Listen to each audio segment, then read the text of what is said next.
And welcome everyone to another exciting adventure on the energy that surrounds us. I'm your host, Michael, and tonight's guest is an amazing guest that I am so fortunate our paths crossed, and I am anxious and excited for her to be able to share her story. So I am only going to pause for a moment to say, welcome everyone to December, the Christmas holiday, whichever holiday you celebrate season. So blessings to you all and happy holidays. And with that, I'm going to turn it over to the one, the only multi-talented Betty Jean Ward. Hello, everyone. Thank you for having me, Michael. Well, I'm very excited about my book. It's called They're Still With Us, How to See Your Signs of Love from Your Deceased Loved Ones. I've been getting signs since I was about 11 years old, and I didn't really realize it was a sign until about when I was 50 when my dad came to me. Wow. So Yeah. what was that like?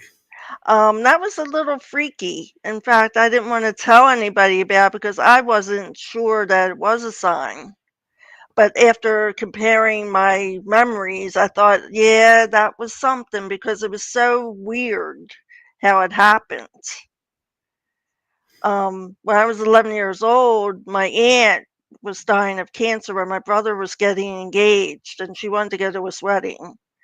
So when the wedding day came around, there was this woman that came into the vestibule with the bridesmaids. And my aunt was always a character. She was always trying to make people laugh and everything. And this woman came in and she looked like a bag lady to me. And she was telling jokes and all the bridesmaids are laughing and everything. And I kept looking at her thinking, I never seen that woman before because I went to school there and went to masses during the week. I'd never seen her. And I thought that was weird, but, I kind of chalked it up to, like, just something that happened. And then when I turned 50, my dad came to me as a schoolboy. He was always studying art books and piano books and everything. And he came to me as a student. And I was coming out of my apartment to go to work at 7 o'clock in the morning. And there was this kid walking up very slowly. And when I crossed the street to put my stuff in the car, he had stopped on the sidewalk and was staring at me. And so I turned around and looked at him. He goes, "Do you know what time it is?" I said, 7 o'clock. I said, 7. He went, "O'clock?" I went, "Yes." And he turned around and went back the way he came. And I'm thinking, where is he going?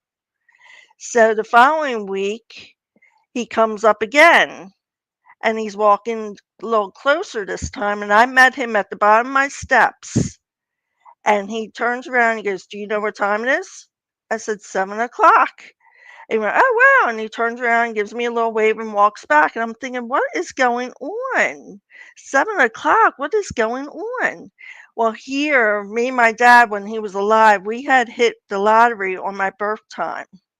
And the lottery time was 7 o'clock. And it was Ah, 2 weeks before my birthday when this kid kept coming to me. And after those 2 weeks, I never seen him again. wow, that is an amazing sign. Yeah. Yeah, so he found a way to get to me in human form. That was a shock. I was just like, I can't believe he managed to do that. But that was him. He wouldn't like he used psychology on you sometimes. So he really made me think about that one. So your book about the sign, seeing the signs. What are some of the signs that you can share that maybe people are experiencing but are not aware of because they're not thinking of it that way? Right. Well, the animals have a way of communicating with you, and that's usually them trying to let you know. Like I had a squirrel was acting really funny around me. Um, yeah, the squirrel was like sitting there eating a nut, and it was right after my brother died. And I looked over, and he was throwing his head back as he was trying to swallow the nut. And I'm thinking, that's awful weird. What's he doing? Well, here, that's the way I take my pills. I always throw my head back when I'm taking my pills, and I'm thinking, oh, that's my brother making fun of me how I take my pills. So if you see the animals acting a little strange around you, that's usually them trying to get through to you. Yeah, and then there was the black crow one time. I was sitting out at break at my job, and he was like sitting on the trash can digging for trash, and I didn't have anything to eat for him or anything, but he kept cackling at me, and then he began to jump around the table, and he was jumping on the seat next to me, and I wasn't really afraid of him. I was just looking at him like, what's this crow doing? And then he gets back up on the trash can, he yells some more at me, and then flies off. And I'm thinking, that's so strange. Well, that happened to be the day before my dad's birthday. So I was thinking, well, maybe that was him, trying to say hello or whatever. But my brother was also dying at that time from cancer. So it was just a way of letting me know that, he was with me.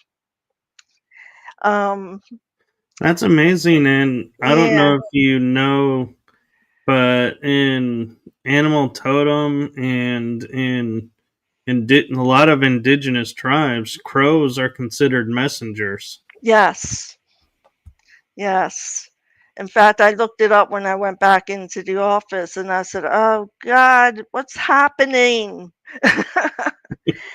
But there's also thoughts they'll give you.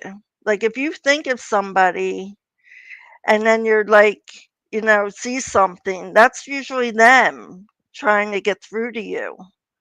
Like my brother will talk to me a lot of times through my thoughts. In fact, he told me when I was retiring. It was right before I retired, and I had made my creative room out of my sunroom. And I heard a thought in my mind saying, that's going to be your office. And I'm like, yeah, someday. He's like, no, it's going to be your office sooner than you think. And here I was laid off a month later. Well, at So least you had warning. yeah, yeah. So it's different things that can happen. You could hear a song on the radio that reminds you of them. You could see a bulletin board or something on TV that comes in, that reminds you of them. That's them usually talking. They're not going to appear to you like in their regular form that you remember them because they'll scare you. So they give you little signs to let you know that they're still with you. Right, and that's a really good thing to point out. The little things that we see and dismiss Mhm. could be signs, and I want to be transparent and with you and the audience. And when I was reading your bio and about your book, you mentioned, and sorry, I'm going to look it up so I Uh-huh. pronounce it right. It's cartomancy. What Right. is cartomancy? That's the reading of the cards, like the playing cards. You, Okay. yeah. Sometimes you can do fortunes with them. In fact, I have a book called by Regina Russell, and she gives the explanation of each playing card, what it can mean.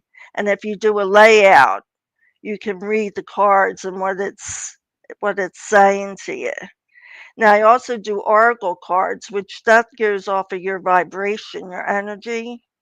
And I can do them and get like pull a card one day and it might give me a message that relates to something I'm going through that day. So I work with them too.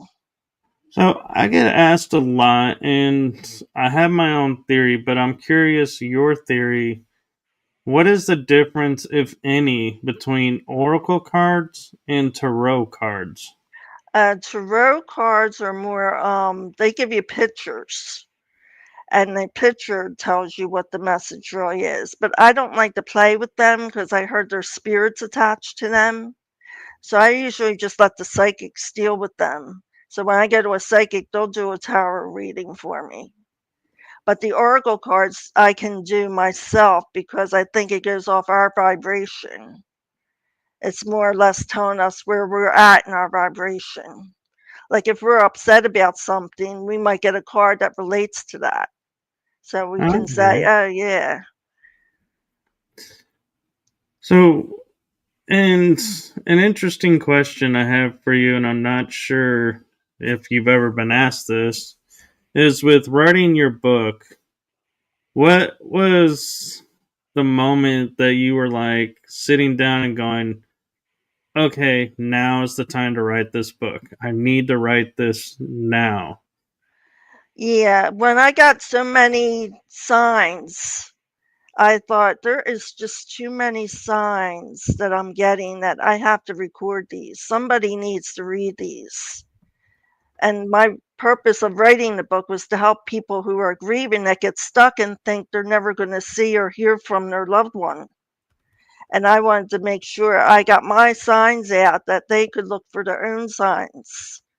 So I wanted to help people who are grieving to get past that stage and know that you're not alone. They're with you all the time.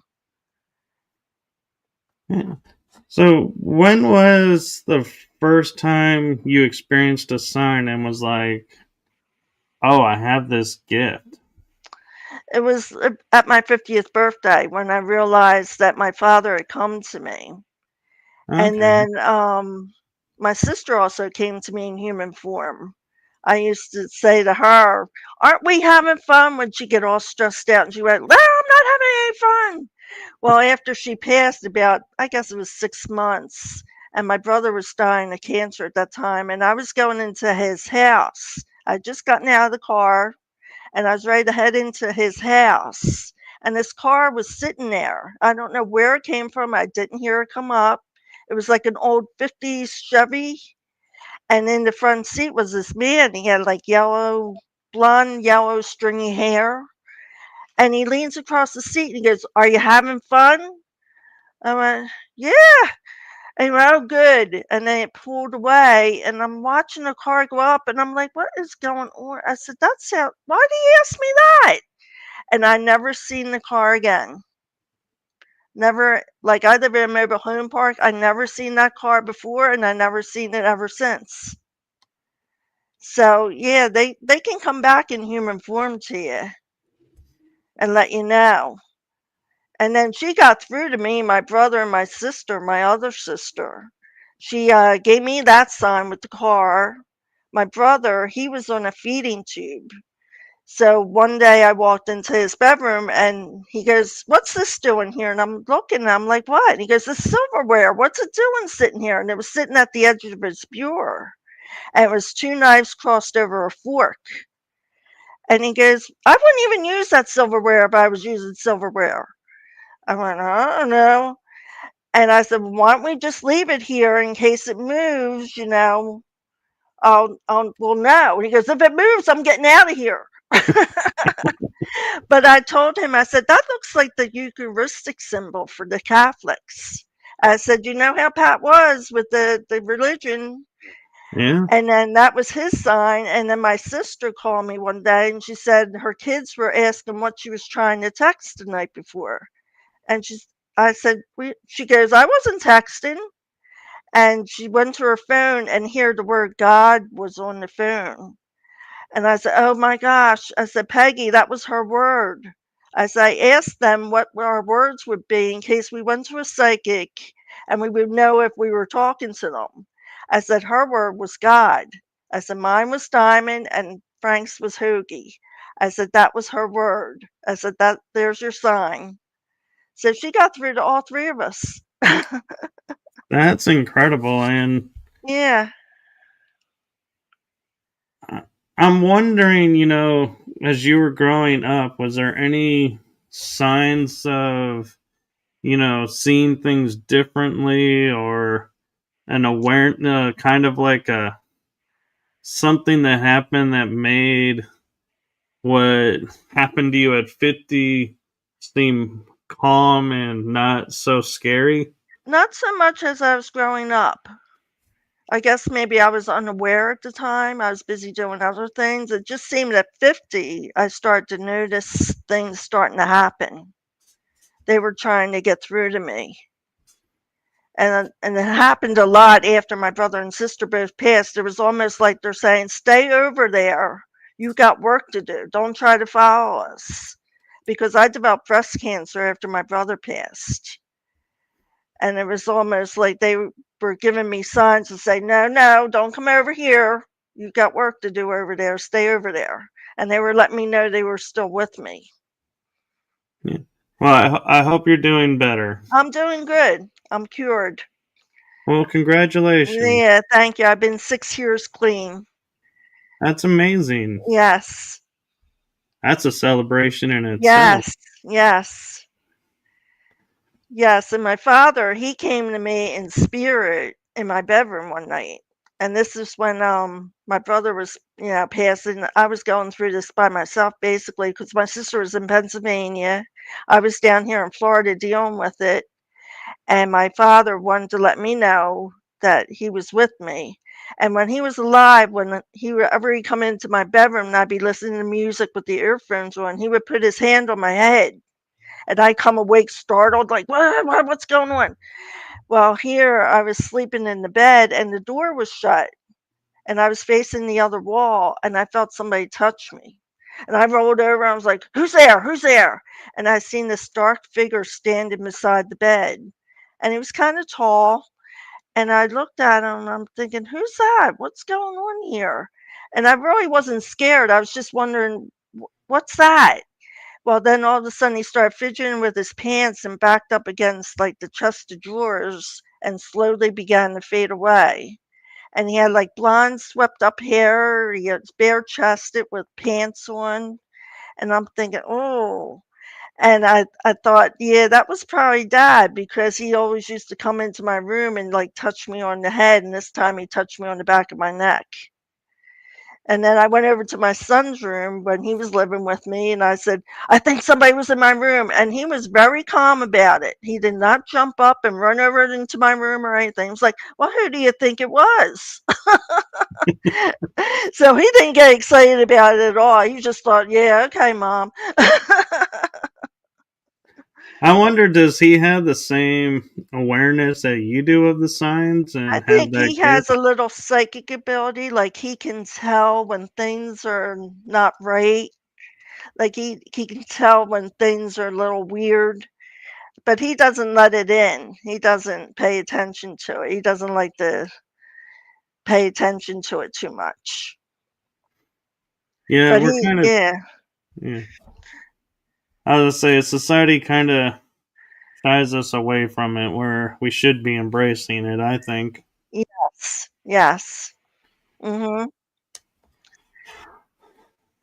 Yes, and my sister, she just lost her husband last year, and she got a message from him. because she went over to his grave and she had put him in hospice because she realized he wasn't going to get any better.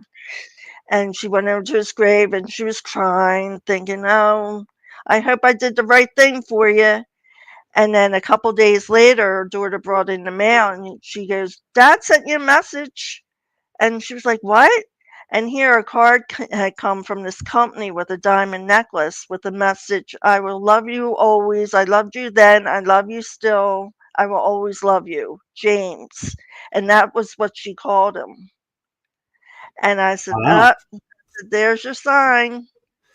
So she's gotten other signs. She sees a lot of cardinals in her bird feeder now, and she notices some things when she'll say something, she'll get a response.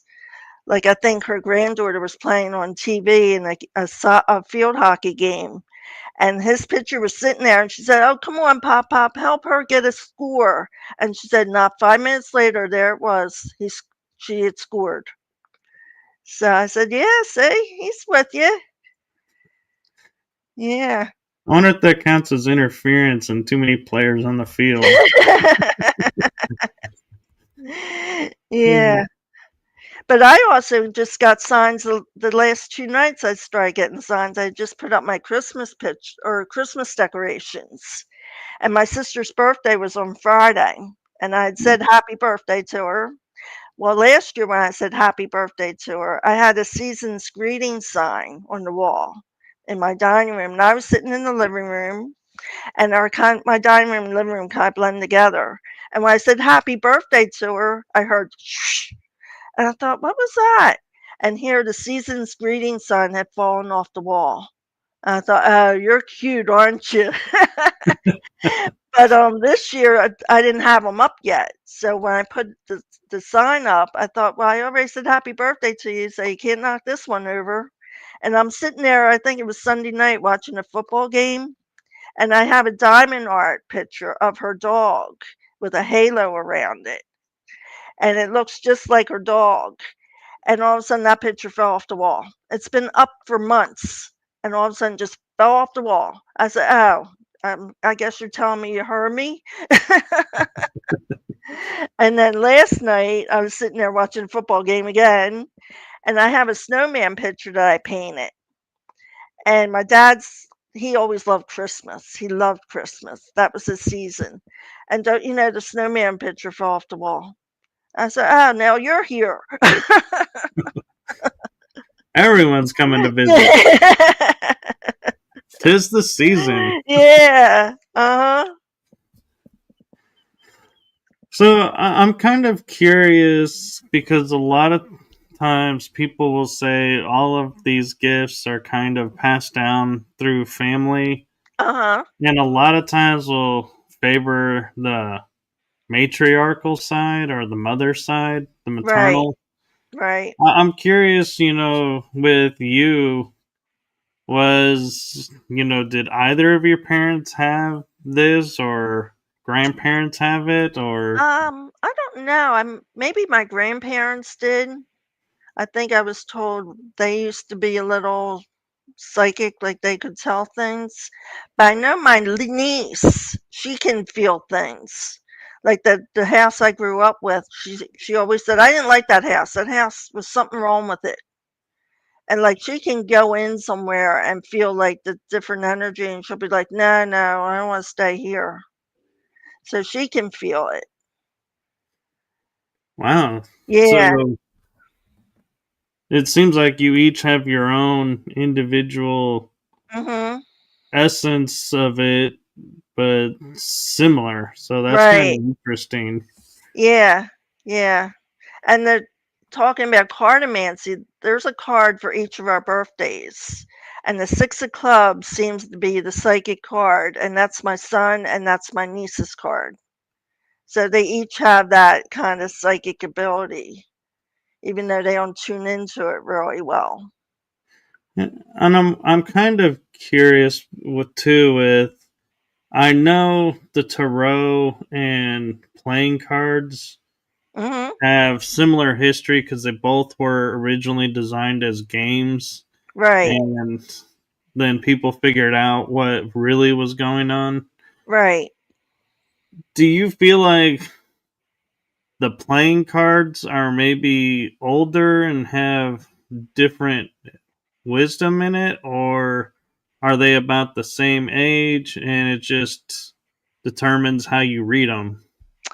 I guess it determines how you read them. I find the playing cards have more meanings to them, and they're harder to read because you have to kind of know each meaning. And, there's a whole bunch of meanings to the playing cards. Where the tarot, it's just a picture and that has like just one meaning to it. But the playing cards you can apply like for health or for anything, and it's like 15 different meanings you can apply to it. So that's why sometimes I really don't know what the card means until it actually happens, and I'll go back and look at it and go, "Oh, that's what it meant." But the tarot I find is better, and that's I don't play with them. I let the psychics do that for me. Right, and I can Yeah, respect that. And I'm curious because I know the king, queen, and the jack and the ace, if I'm not mistaken, are considered the major arcana of playing cards, right, right. and that has its own meaning. But is it the diamond or the club has particular meaning that sets the Yes, message to it, or how do you read a the playing diamonds card? are more money related. Like if you're a diamond card, you're more money related in your thinking. The spade are workaholics. I know some spade cards, and they're workaholic people. The clubs are more like the college kids. They want to learn everything. And the hearts are like the children of the deck. They're very sensitive. They're very emotional. You say stuff to them, they'll take it to heart. And like, if they really like you, though, you're part of their family. So I know a lot of heart people too that act that way. But I'm a diamond, so I can see my focus is a lot on money all the time. I'm always focused on the value of things.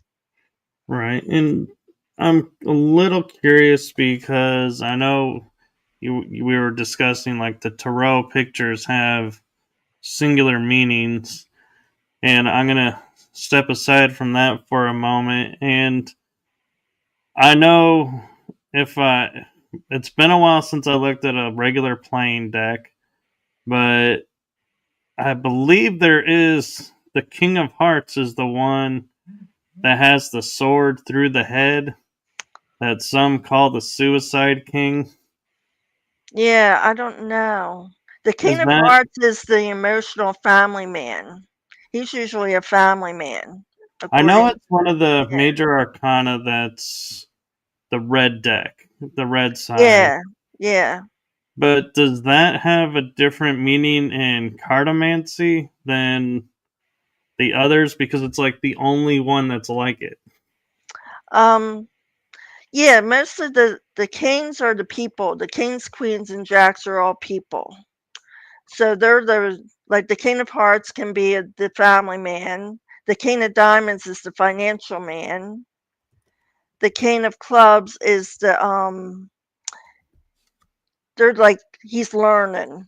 You learn stuff through him. And the King of Spades is like the strongest card. That's supposed to be the strongest card. And anything you wish for when you have the King of Spades, you can get. Yes. I So, just looked it up. It is the King of Hearts, is the one that they say mhm. appears to be stabbing himself in the head. Yeah. Yeah, well, I can imagine because they're the emotional people. They take everything to heart. So if something upsets them, I can see why that picture is with the stabbing of the head there. I wonder if that card is the equivalency to the Tarot's death card, because everybody goes on face value of seeing death or the word death and goes, "Oh my god, I'm going to die." And it's like, no, it's a But transformation card. It's not. yes. No one's dying, so No. Yeah, let's when you take get a that death breath. card, it could be the death of a relationship, it could be the death of something you valued, now you're changing your mind about it. Right. Yeah, it doesn't So always mean physical death. Yeah. right. So I'm wondering if that could be what the King of Hearts is showing, like Mhm. with the emotions of the death of an old relationship pattern Yeah, or right. something. Yeah. Yeah, it could be. Because I wonder if if people even notice. It's like it took me a while looking at the playing deck until somebody mentioned it to even really notice that. Mhm. Yeah, that card is the only card in the deck. And when you're doing cartomancy, do you use the jokers or do the jokers No. take No, I out? don't use the jokers. No, I just use the regular deck itself. Okay. Yeah, and then that Regina Russell's book, she has layouts, and you can do a layout, and you can see the past, the present, what's coming up, what's holding you back from moving forward, and the future. So sometimes I was able to read it, and I'd see something, and then it would happen. I'd be like, "Oh, I did that right." But then there's other times where I'm like, "I don't know what's going on." So what was like kind of, I like to call them the aha moments where it's like an awareness awakening where you were looking at the playing cards and were like, there's something more to these cards, and decided I'm going to go into cartomancy and learn to read these cards. Yeah, I just kind of came into it. I didn't really want to learn how to read them. I had ordered this book, and I think it was by Robert Campbell. It's called Cards of Your Destiny. I had ordered that. And here he was showing you how to read your cards. And in that book, there's a card layout for every year of your life from 0 to 99. And it goes by the different planets, like 52 days of each month. Like when your birthday hits, you're in the Mercury, you're under Mercury planet. Then 52 later, you're in the Venus, and then 52 later, you go into Mars, and then 52 later, you're in Jupiter and Saturn and Uranus. So each period is a different section of your life that's happening. Now, the Jupiter is supposed to be a blessing. During that time, it's business and blessings. So I always like that section of, my life. But each planet covers a certain part of your life. So I feel like I gotta ask this because when cards were developed and all these decks were developed, we had a 9 planet Mhm. system, and Mhm. now they've made us an 8 planet system. So does that weigh into cartomancy with Pluto no longer being considered a major Um, planet? no, I never knew that. I mean, Pluto in the reading of the cards is usually your challenge. That's your challenge for the year. It makes sense why science would Yeah. eliminate it then, because Yeah. they came out probably 5 to 10 years ago and said, "Oh, Pluto is no longer a major planet; it's a dwarf planet. Well, We're it's not affecting the downgrading." cards because they still include that in the card reading. That's good. I like that Mhm. because I'm like I kind of took the offense to that and going, who are these scientists that dictate who is and who isn't a planet? Yeah. Mhm. Yeah, but, I could tell when I was moving, when I would get the 5 card. I understand the 5 card because that happens in Uranus or Uranus, I don't know how to say that. But I was moving, my apartment building was being sold, and I wasn't sure when it was gonna be sold, but I seen the 5s in the Uranus period, and that's exactly when it got sold. So I was glad I found that out. It's like, oh, that's when it's going to be sold. So yeah.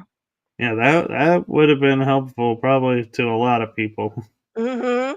Mhm.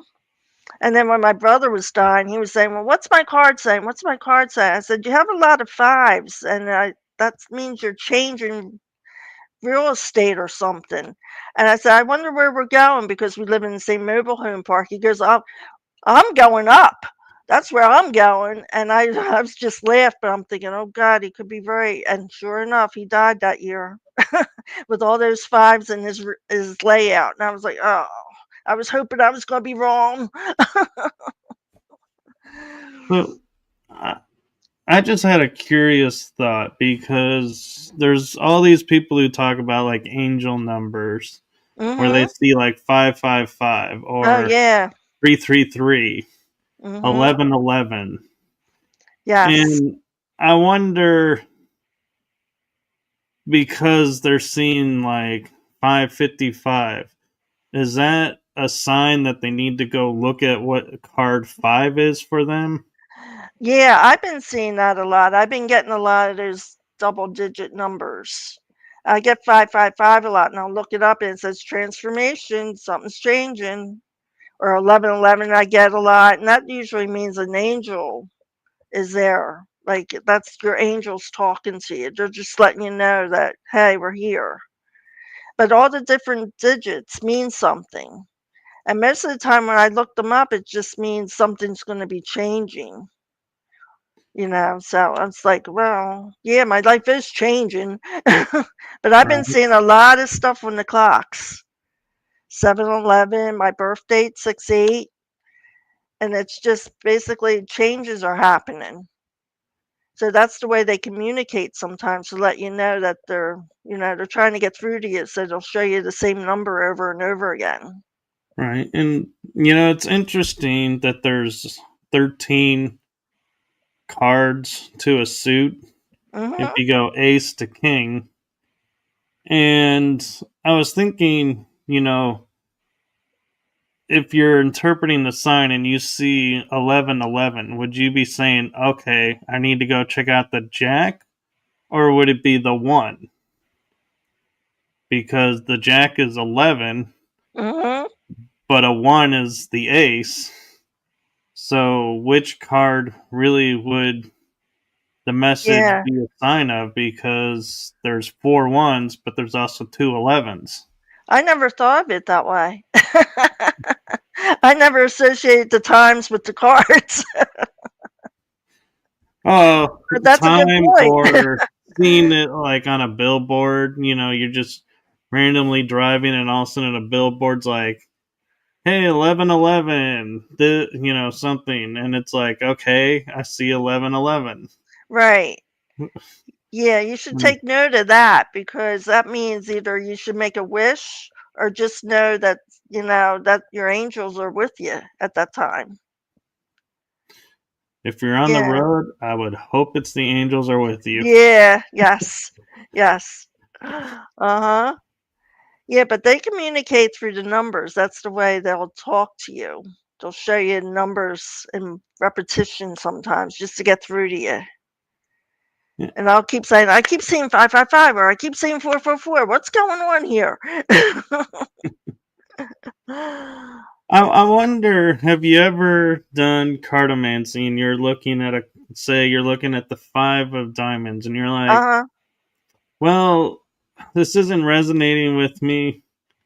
Let me go check the oracle cards. Do you ever do that? When the card just doesn't feel right, so you go, okay, let's go check No. an oracle card. No, usually if it doesn't resonate with me, I'll have to wait and see what happens. And then when something happens, I'll be like, "Oh, that's what it was referring to." Sometimes I just wait for stuff to play itself out, and then I'll look back at the cards and go, "Oh, that's what that meant." Oh, you have more patience than me. I'd be Yeah. like on the tarot deck, the oracle deck. I'd be like, I want these answers. You're showing me now. I want the answers Yeah. now. Yeah, like, usually I pull an oracle card from the, Ask Your Guides deck, which is Sonia Choquette. Do you know her? She I talks to the haven't. gods. The name Yeah. doesn't sound familiar, but I've heard of the deck. Right, but her guides are really communicating with her, and she made a deck up of Astro guides. So sometimes I'll pull a card every morning to see what's going to happen, and sometimes I don't know what it means, and I'll just hold on to it for the day to know, like maybe it'll come through.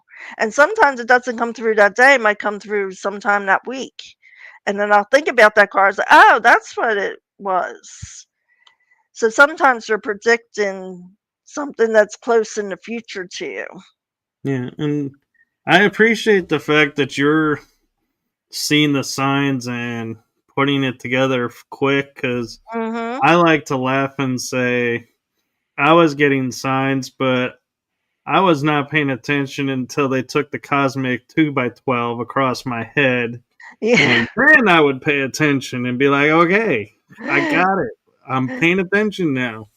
Yes, they pound me on the head because I write them down, what card I pull.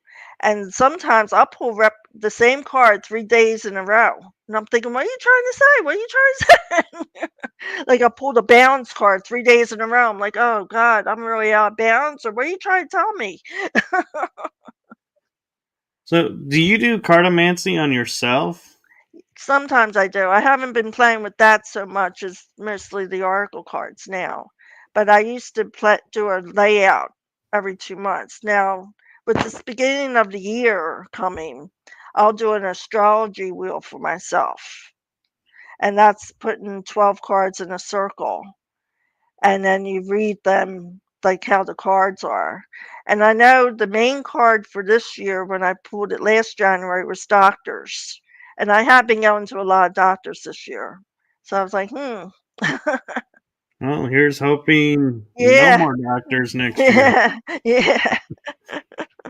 But I'm kind of curious if you've ever been in a situation when you were reading for yourself, if like you saw the three cards and you're like, nope, I don't want to look at this. Uh-huh, And you uh-huh. shuffle in the same, do the, and you draw again and you're like, okay, I got the Yeah. same three cards. I have to look at this now. Or what do you do when the cards change? Do you go like, okay, so they're gonna let me skate on that one? Now let's Well, look at this one. sometimes they don't like you to keep asking the same question. You're not trusting the card. So I'll leave those 3 cards and maybe rephrase the question and pull another card, and then I'll get, like, a weird answer, and I'm thinking, "That doesn't help me," so I just have to meditate on it, that maybe it'll come to me, what they're trying to tell me. But if you keep, like, trying to ignore the cards, they're not gonna talk to you. They get, like, "You're not paying attention here." So they say don't question the cards. When you pull something, just accept it and know that it'll come to you eventually. Yeah. So I have an interesting question because you had mentioned in the beginning that you wrote this book about the signs and everything in your story. Mhm. When you were writing it and getting ready to publish it, what was your like motivation and goal that you set for this book? Well, it was really to help people. I knew that people were stuck in grief because I could read like the Facebook boards. Everybody's like, "Oh, I miss my husband. I miss my son. I miss," and they can't move on. And I've seen it with people. They just stop when this person dies. They think they can't live any longer. And I wanted to let people know, like, no, they're giving you signs. They're still with you. That was the purpose of why I wrote the book. And when I asked the psychic about it, because I like to go to psychics, and I was saying my book, and she goes, "That's what spirit led. You're going to get that book will find its way into the hands of people that really need it." So I was like, yeah, that's what I wanted it for. So that was my goal of writing that book because I know people needed to hear my signs and know that my family's not special. They got through to me. They're probably talking to you too. Right, and I love when guests answer questions and their answer like totally answers my next question without me getting a chance to ask it. I was gonna ask, what is your hope with this book? But I was like, you just pretty much laid it out. Yeah. So Yeah. I'm like, that was cool. Mhm. So maybe you do have a little psychic in you. Hey, never know. I think we're all psychic to a certain point. We all have it. That's what the psychics always say. It's like, you don't need me. You just need to tune in. We Yeah. all have the psychic ability. And I wonder, as you're talking about signs and everything, have you ever been like somewhere and you take a photo and then you go back and look at it and go, wait, what is this? And have like something that you don't remember being there in the Well, photo. the cover of my book. If you notice the cover of my book, there's a spirit with that dog. And that's the second picture of that spirit with that dog.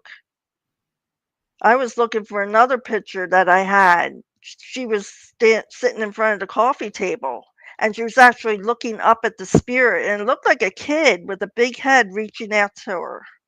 And she was looking at it. And I was trying to find that picture for the cover of the book. And I said to my son, look for that picture again. Well, he found the picture that's actually on the cover of the book. And I was like, that's the second picture. I said, that's not the same picture. So, yeah, we have pictures of a ghost in our family album. And that's the picture I put on the book because that That's looks like really a cool. spirit. It's a spirit of a kid or something. But it's connected to that dog because we had other pictures with dogs and we've never seen that spirit with it.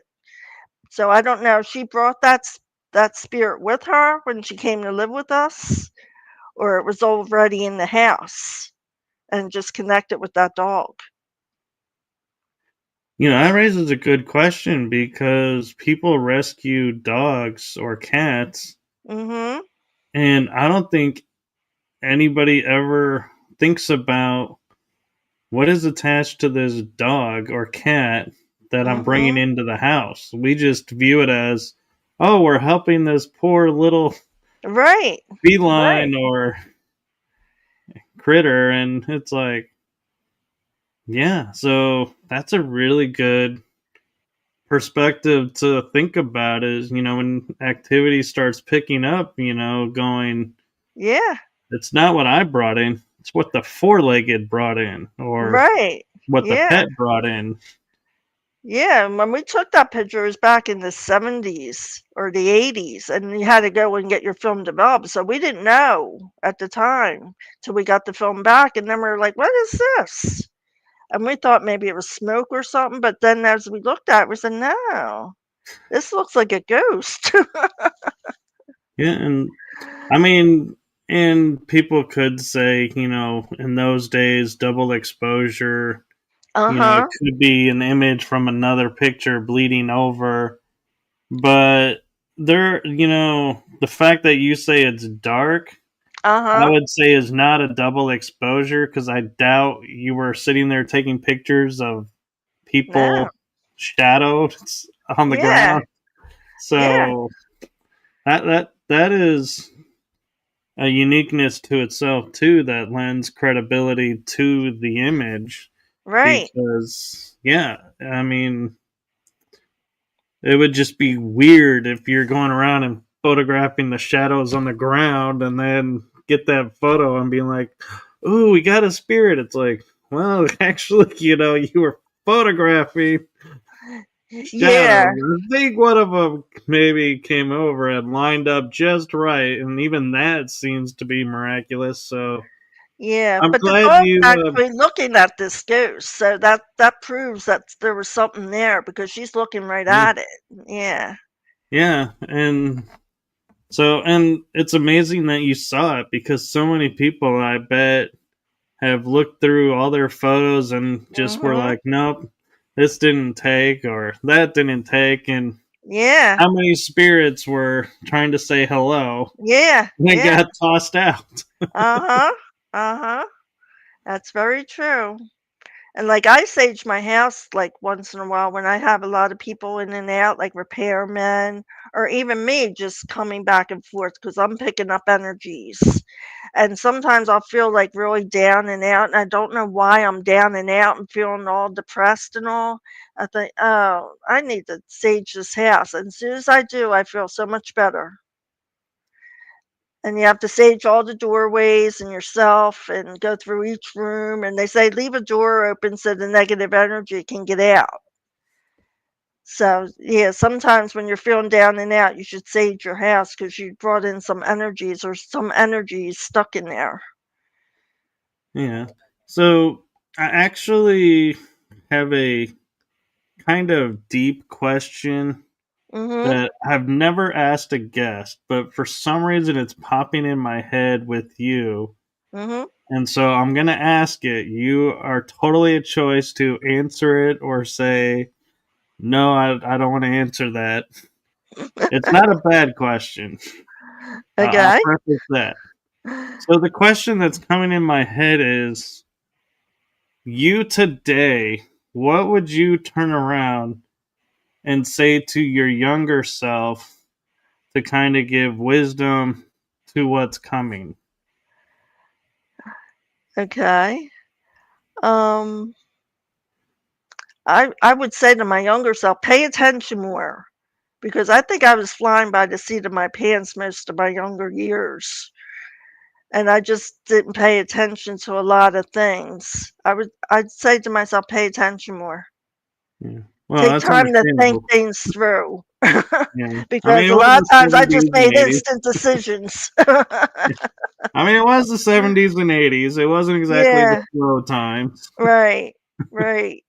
But yeah, I would tell myself to slow down and pay attention and think things through before jumping. But that's my astral sign. I'm a Gemini, so Geminis don't think too much. We're going from one thing to another. Which is rather unique and interesting because I was thinking to following up that question of, you know, what, sharing that, that I almost wanted to go and say, well, what would your younger self say about you today? It would say I got smarter. Thank God you got smarter and start making stronger decisions.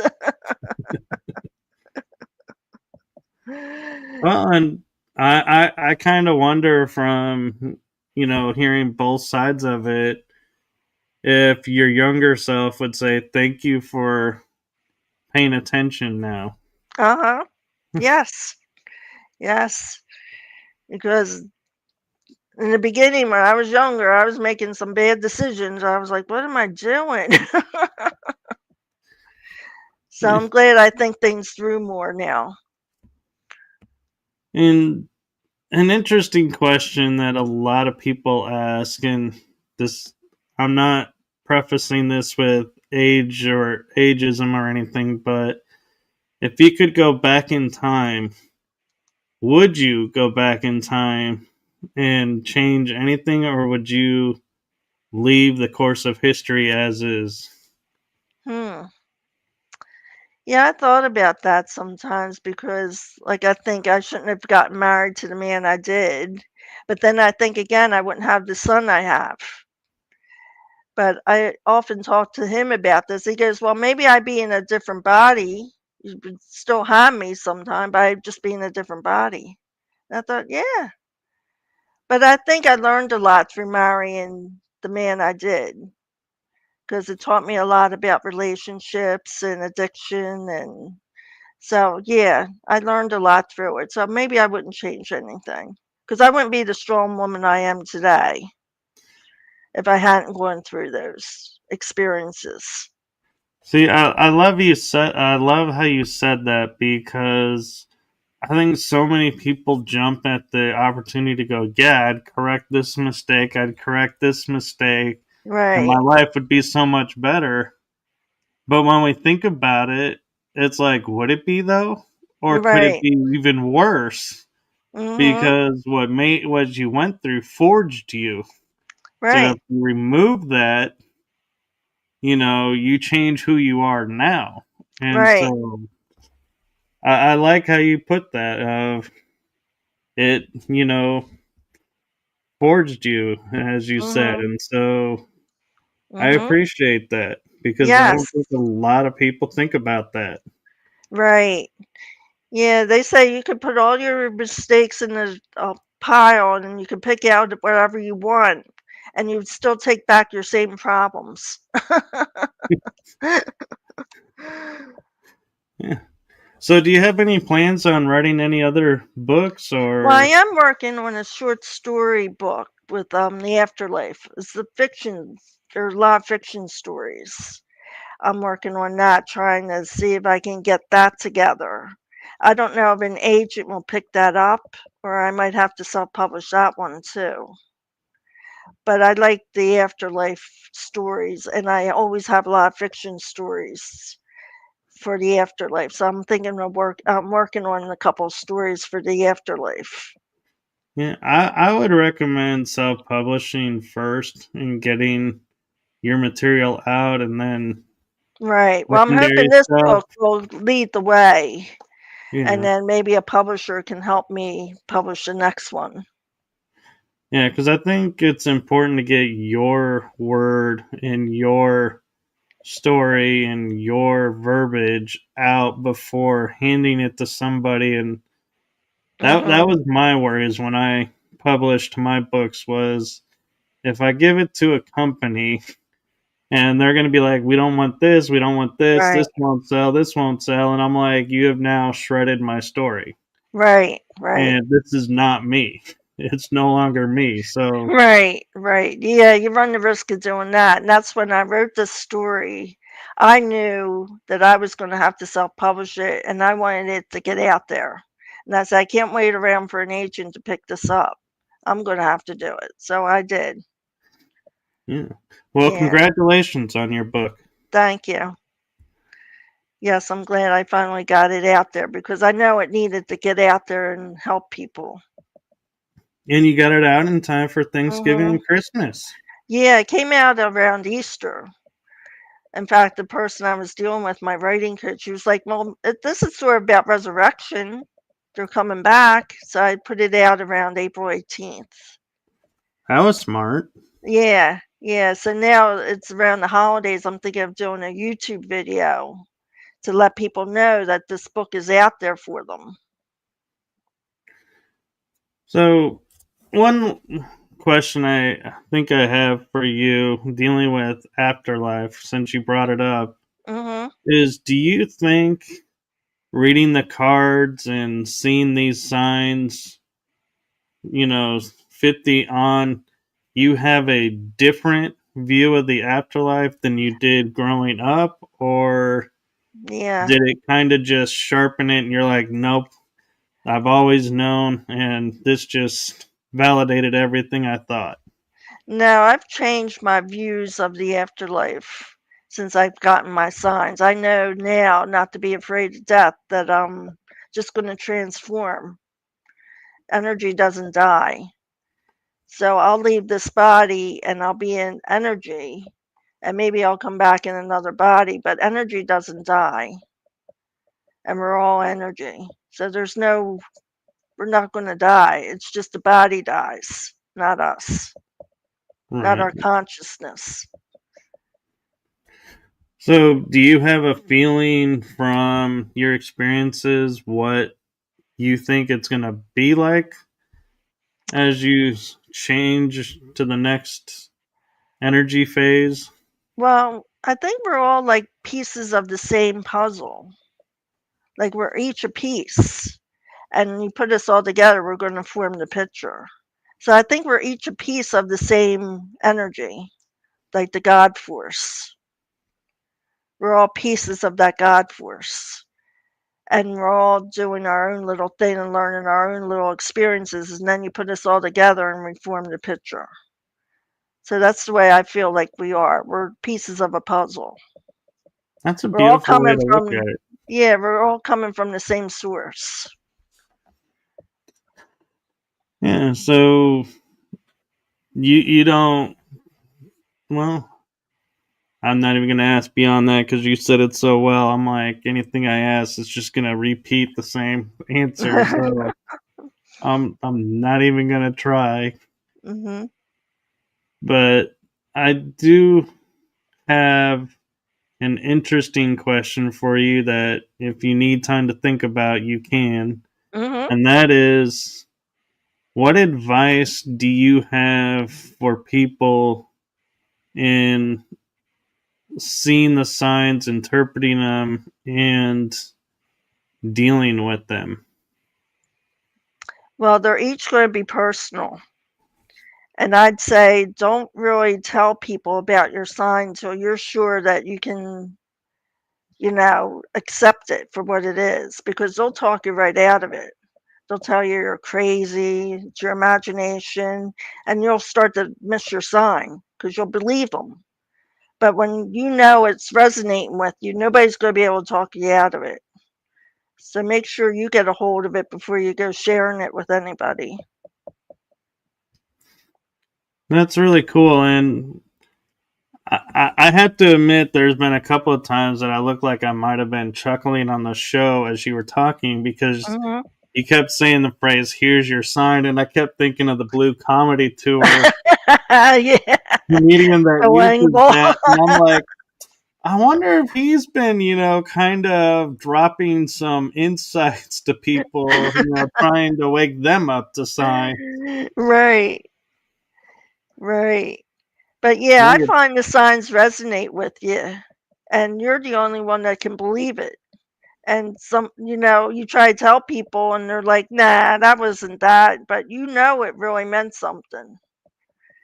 So don't believe people sometimes because they'll talk you right out of your sign. And then you're like, oh, I ain't getting no signs. And you did. Yeah. So we're actually at the hour mark. Do Uh huh. you have time to go a little bit more, or do you Sure. need to go? No, I'm good. Okay. So if somebody had a question about the afterlife or something, would you, and I know this is a loaded question because you are an author now, would you be like, here, read my book, see what you think? Or would you be like, well, here's who I got some of my basis of what the afterlife is like. Read this first, then read this and see what you think. Right. I've read some afterlife books. I think April Crawford, she's a channeler, and the spirits actually come into her body and they write messages of how they died and what happened afterwards. And there's a book out there called Direct Messages from the Afterlife. And there's a bunch of stories in there talking about these people that have died and what they felt like when they died and where they went afterwards and, you know, what happened. So I love stories like that. And I gotta say, I love the fact that you didn't go get my book no, and try to no, push your book, that you actually honestly answered and said, these who helped me. So right, I appreciate that, and I see that, and I like that you do that because I know some people will sit there and go, "Oh well, read my book because I got an entire chapter based for that, and it'll totally help you." And it's like, not if they don't have a basis line. right, right. Yeah, no, my book is basically on my experiences. Everybody's going to have their different experiences. So, I mean, you can't really go off of my book because that's just my experiences. You could have a totally different experience. Yeah. So, yeah. Do you ever come across people like at the store or out and about, and they're like, you see them looking at a bird and being like, or something, they're staring off at something and going, and walk up to them and go, "Did you just see a sign?" No, I never came across that. I've had people come up to me and act a little weird. Like this one man came to me when I was wearing my mask, And he comes up, and I was looking for a bakery item for a barbecue. And he goes, "Oh, is that monster still out there?" And I'm like, "Yeah." And he starts talking about the government. And then he starts referring me to the Jesuits. You go home and look up the Jesuits. They'll tell you they're based on like law of attraction and making things happen for yourself. But when he was talking to me and kind of directed me to the Jesuits, he kind of commanded me, "You go home and look at the Jesuits." And then when he walked away, I thought, God, he has some nerve. But then I realized that was somebody trying to tell me something. So that's I don't know. yeah, that was really weird the way that happened. Because again, I never seen that man again. Yeah. You see, this is why I love talking with guests, because I totally would have, in that experience, my go to method is you totally just like were, I would view it as being rude talking to me like that. And Mhm. so everything you just said just went in one ear, out the other. Right, right. And I'm giving no credence or time to you whatsoever. Yeah, but then again, like I said, it could have been somebody trying to tell me something. Yeah. Yeah, so you got to take it, the way you want it. But a lot of things that happen to me anymore, I know they're not coincidence. There's a reason for it to happen. Do you find that the signs you know are signs versus just everyday things because of the way it resonates with you? Yes, yes. If it resonates with me, then I really know it's a sign.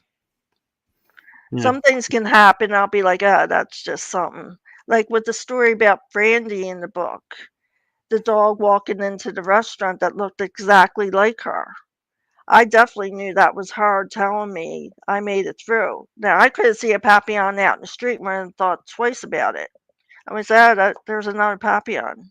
But since it walked into a restaurant where dogs aren't allowed and it looked exactly like her, I was like, "Ah, that's definitely a sign." Right. Yeah. Wow. And so, do you, I almost what it's going to say, do you have any events coming up or anything? But I would think it's too soon, really, Yeah. to be on that circuit. Yeah, I mean, the psychics are telling me I'm gonna be traveling around, and they're saying you're going to different cultures and stuff, and I'm like, "Really?"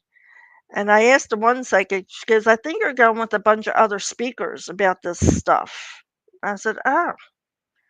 So, I don't know if that's true or not, but sometimes they tell me the truth and stuff happens. Like the one psychic I went to, she told me I was gonna retire sooner than I thought, and I did.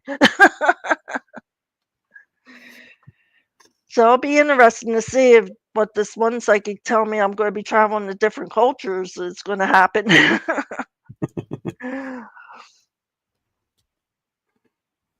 Wow. So, I'm okay. So, I got an interesting question that just came into my mind with, we're talking about the holiday seasons right now. We just got off Thanksgiving.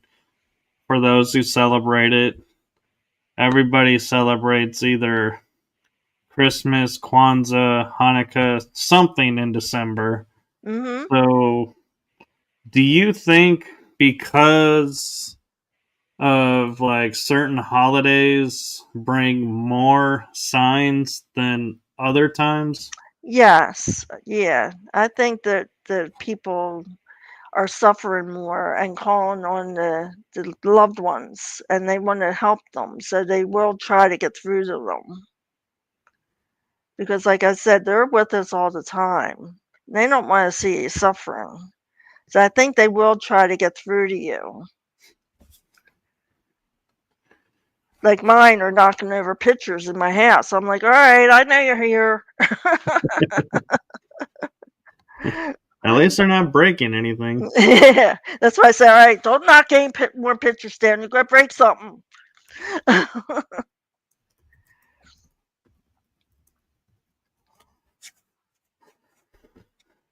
Do you get So, any signs? you know, I don't know. I don't know that I would classify them as signs, but there are times where, like, somebody was asking me about going and traveling somewhere coming up, and I was like, and I took some time, and then I was like, no, I just feel like I need to be home at that time for that time frame, and maybe later, and that I guess could be a sign, that or yeah, so that's the way because I grew up metaphysical. I always step back when things come, look at it, going, what's the benefit? Am I Mhm, giving up to do this? Am I not giving something up? So, what's the benefit of going to this? What's the benefit of going here or there? And so that's where it drives my appearances. And mhm. so I don't know if it's the way I'm doing it is I'm reading signs and going along with them, or if my mind doesn't see it as a sign, and so therefore it's like I wouldn't recognize a sign if it was like they say the snake right in front of me. Right. No, your intuition is a sign. When you get a feeling about something, that's your guides trying to help you. Like all of a Okay. sudden you remember something that you had to do and you're thinking, all of a sudden you'll be like, oh yeah, I have to do that. Well, that's them trying to remind you. I mean, it doesn't have to be major, profound or anything. It could be very subtle. They're helping you with something. It could Yeah. be something simple, finding your keys. I mean, I'm always calling on the St. Anthony to help me find stuff. Yeah. What was interesting is I don't know if this is a sign or was just a coincidence, but I had at one point, I think it was a couple years ago, my original Facebook profile went down and I had shows to do. Well, I had no way of reaching the guests, and all of a suddenly, it's like I would get flashes and be like, okay, let's look up their email address. Let's look up, are they in my phone? Do I happen to have their number?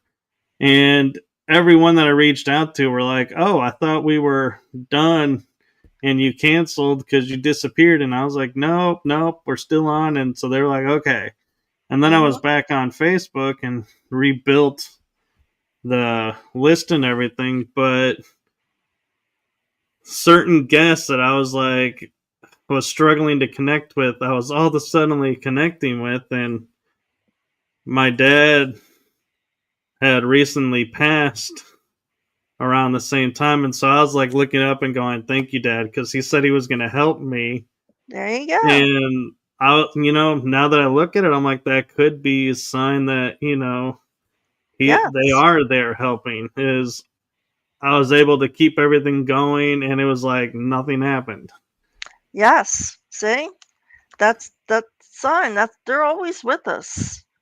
In fact, if you listen to Abraham Hicks, Esther Hicks, did you ever hear of her? I have. And she does seminars and she goes, we're all outnumbering you. She goes, you're all surrounded. She goes, we're outnumbering you. You're never alone. So yeah, you got your spirit guides, you got your angels, you got all these guides around you that are just waiting for you to ask for help. They can't interfere in your free will. So they always say, when I do my oracle cards, they'll say, ask for help. We can't interfere. Yeah. And I always do, ask for help. In fact, I asked for help before I did this podcast. I said, please give me the right words. Oh, So you're yeah, doing just fine. thank you. And I don't know if there's a metaphysical term. I was on an interview yesterday and I was talking about it because I put it in one of my books that I was promoting at the time. And it's the term called soul family, where Yes. and so I'm wondering, as soul family members come and go, for whatever purposes they are, I was taught they're only coming in to help with the lesson. Once it's learned, they moved on Mhm. or they stick around. Right. So instead of looking at it as, helping with the lessons and everything, are they in fact signs? Yes. Yes. Mhm. Like, I think it was Abraham that said, "You'll have a different," or maybe it was Sonia. She said, "You'll have a different guide helping you with it whatever problem. If you have a problem with a certain thing, you'll get a different guide helping you. And then once that problem's solved, they'll leave. But you Right. might get a special guy coming in at a certain time for a certain problem." Yeah. Yeah. Mhm. And I gotta admit, it kind of hearing that and understanding that kind of makes how you see the ebb and flow of people coming and going in people's lives. Mhm. You have a tendency not. I mean, it still hurts, Right. but it's not a like personal slap in the face, like "oh my god" kind of feeling. It's more like, okay, well, I guess They we learned serve what a we needed to purpose. learn, and we're done. Yeah. Yeah. That's why people come and go out of your life because you learned whatever you had to learn or taught them whatever you had to teach, and then they went away. Yeah. I mean, I had so many people in and out of my life from different jobs I was in. I thought, why was I always switching jobs all the time? I always seemed to something go wrong with the job and I get laid off. And I'm thinking, that's awful weird. But I guess I was just learning so much. They had to keep moving me. So, Yeah, gotta keep active. yeah. Yeah. Mm-hmm. Yeah. I was just laughing about that because our I had a training session this morning, and the personal trainer is always like, "Yeah, we got you got to keep active if you want to keep everything going Mm-hmm. strong, and just maintaining. You got to do it right though. You can't just Right. go and do everything the same every day and go, okay, I'm gonna be healthy." He's like, "Nope, it actually is quite the opposite." He goes, "If you work on arms one day, the next day, if you go to the gym, you cannot work on arms because it doesn't help the body." And I was like, that was really good to hear and I view that as a sign Mm-hmm. because I mean, how many, times, in school and everything, we did the same thing every day and being told this is going to keep you fit. Right. Right. Yeah. But I find that you have to keep moving. Like, you might have to learn a lesson and it might go away, that situation, but then it'll appear somewhere later in your life as something else. So if you don't solve that issue that you have, you'll get another chance at it. Yes, I love to call it the onion effect that Yeah. Yeah. you fix it and then you realize there's a deeper level Yeah. to it. So, Yeah. And it comes back around again, and then you're like, I'm dealing with this again. or my all-time favorite is you're like, I'm done with this, and then Mhm. something else happens and you're like, wait, Yeah. this is like this, but this is done, and it's like this is coming out sideways. Wait a Mm. minute. Yeah. Like, Yeah. yeah, we're still not done. Now it's Yep. showing up over here. Yep. Yeah. Sometimes you get a second chance at it, and sometimes you don't, and you might have to wait till another life comes around, then you're gonna play that same game again. Oh, I don't know. I'm hoping learning and doing what I'm doing, I get a Mhm. vacation life the next one. Okay. Yeah, you do have a resting life sometimes. I read it in one of my books. They said sometimes you get a resting life where nothing major's going on. You're just kind of skipping through life. And you hate the people that are getting those lives. And you're thinking, they have nothing to deal with. Well, you don't know what they were dealing with maybe in a previous life. Or Yeah, maybe they're resting up for another life that's going to really be, oh. yeah. So, It's yeah, like yeah, they're in the calm before the storm kind of right, life. right. Yeah. because we're not just here one time. I was always told I was here 1,000 times, like I'm an old soul. I'm thinking, why? Am I a dunce or something? But maybe I just want to keep coming back. Well, I'm thinking, am I not learning? well, like somebody told me I'm an old soul, and I was like, I feel honored. I feel privileged. You know, I have a lot of wisdom, and your answer is, "Am I a dunce?" I'm like, wow, that thought never crossed my mind. Although I will admit, there are times that like I'll see patterns, and I'll be like, "Oh my god, am I a slow learner that this just keeps Mhm, happening?" mhm. Yeah, but yeah, we've been here more the times than we can remember. I mean, we just keep coming back because we're creators. We like to create, so Yeah. yeah. So that brings up an interesting question, and this will probably be the question to wrap up the show on Mhm, is remembering like or experiencing past lives. Do you think mhm. that's a sign that the body, mind, spirit, energy, whatever you want to call it, is putting something in front of you and saying, please, God, work on this, or Yes, showing this to you for a reason? Don't just sit there and go, oh, look, I was a monk in a past life. yes, Yay. yes. And like, Mhm. totally missed the point. Yeah, I think I went to a psychic back in my 20s, and he told me I was a gypsy over in Spain in the 1800s. And I was taking money out of men's pockets and reading it.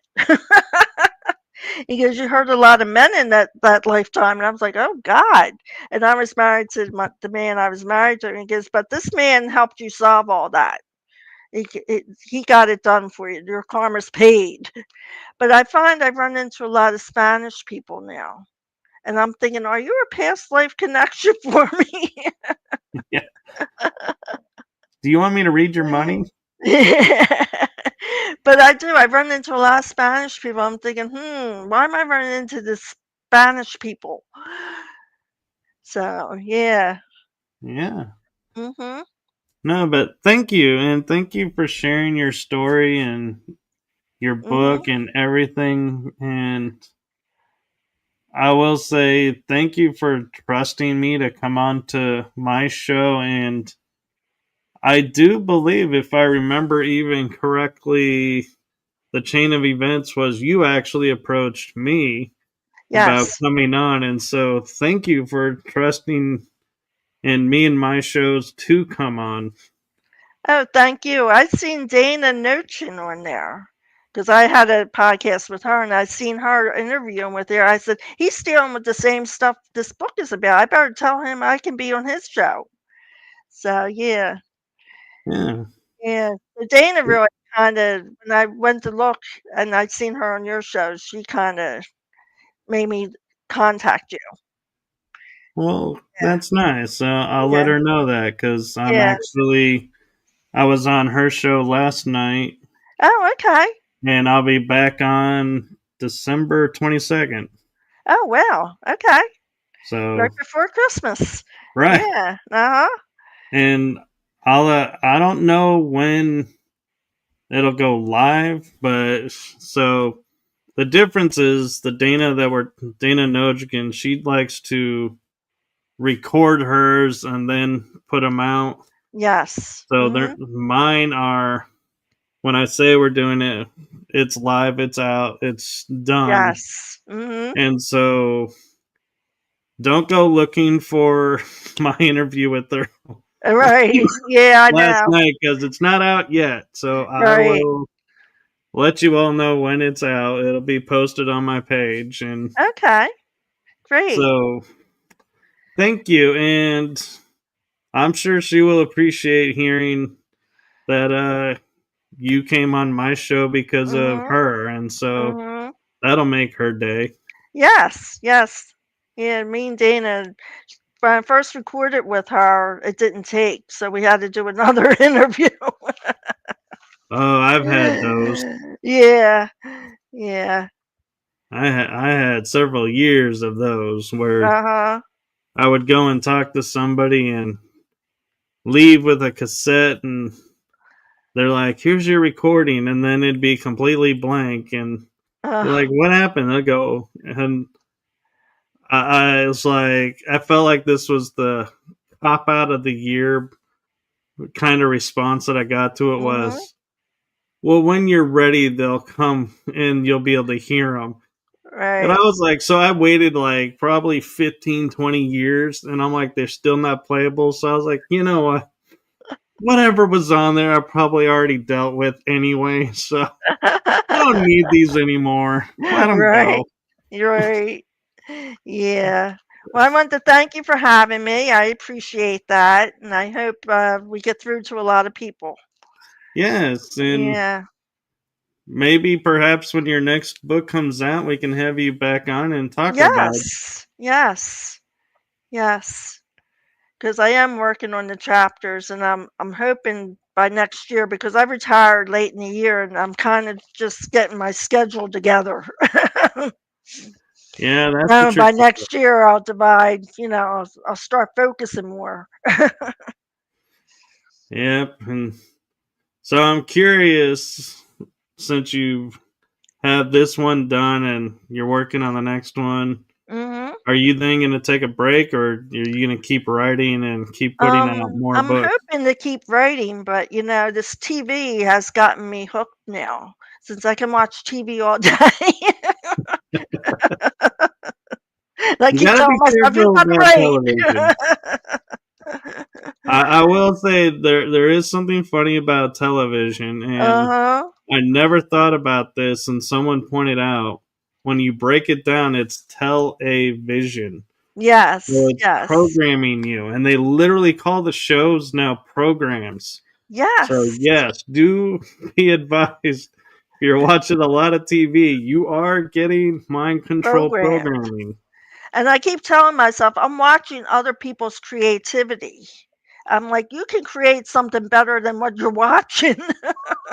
Yeah, it's like your story is way more Yeah. entertaining than this soap opera I'm watching. Yes, uh-huh. Uh, All right, well, I hope you have a wonderful holiday season, yes, and you too. we will look forward to reconnecting in Yes, 2026. yes. And thank you so much for having me on your show. Yes, it was my privilege, and to anyone out there, if you're on LinkedIn or Facebook and you want to be a guest, be like Betty Jean, Mhm. message me and we'll see what happens. And Yes, yes. so thank you. And thank you to everyone in the chat room and to everyone watching. Have a wonderful December. And if you're going to be traveling throughout the rest of the year, have a wonderful new year and holiday season. And Mhm. so, with that, I'm going to say goodnight, everyone. Good night. Merry Christmas, Happy New Year. Yes, Merry Christmas and Happy New Year, everyone. Okay.